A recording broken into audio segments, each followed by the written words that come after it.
Okay, and what if you've already had COVID? Or do you recommend that you get vaccinated? It's a very good question. The current recommendation is that you get vaccinated 90 days after your original COVID infection. And the reason for that is we think that during the first 90 days you're immune. And so we recommend, after we don't know if you're immune or not anymore, you get the vaccine.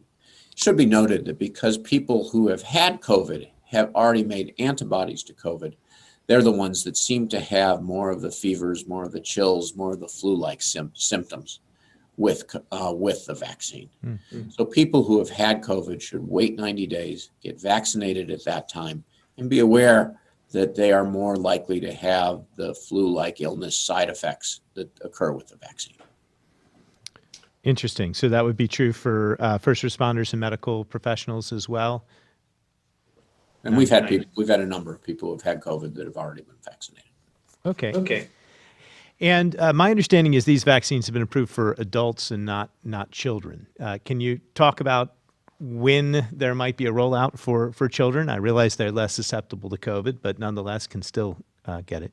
The reason that they're not approved is they haven't been studied. So I assume they're going to be studied in children. My guess is in the next 6 months to a year. Part of the issue is, though, that vaccinating children, even though they're at lower risk of complications of the disease, children are typically reservoirs of any virus.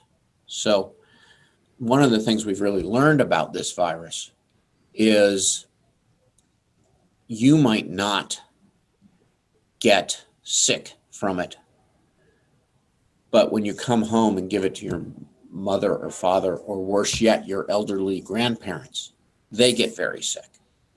And there's a statistic out there that something like half of the people who are infected are infected by someone in their own home, meaning the grandparent is living with the grandson who's out working or yet going to bars, something like that. Gets sick, doesn't even quite realize they're sick, comes home, gives it to the grandparents, and they get very sick.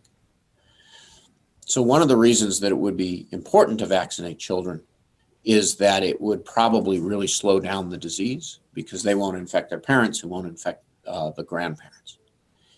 In addition, this works for other viruses. So for example, one of the best ways to prevent the flu in grandparents is to vaccinate their children and their grandchildren so they don't infect them. So we assume 6 months to a year, when it's studied, when we know that it's safe, that it'll be approved for children. But it isn't that we think that it's dangerous for children, it's that no one studied it yet. Those studies are going to be ongoing. Thanks for joining us every Friday at noon for Community Conversations with Mayor Papenfuse, where we bring you the latest news and updates from right here in the city. We want to hear from you. What topics do you want to see in an upcoming edition? We look forward to hearing from you, and we look forward to seeing you on the next Facebook Live Community Conversations.